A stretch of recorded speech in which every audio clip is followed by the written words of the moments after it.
Yan ang kahulugan na nila eh. Yung Yun nga, sabi ni, taping kasi yon.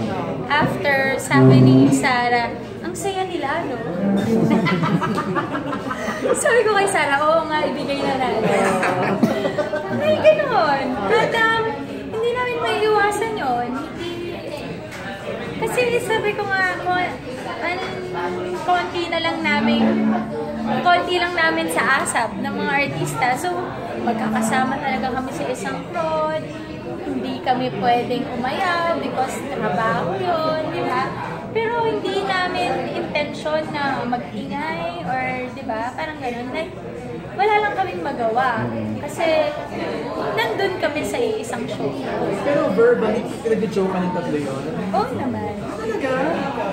Yun nga, sabi nga ni Sarah, ang saya nila, no? Parang ganun. So kaming tatlo, natawa.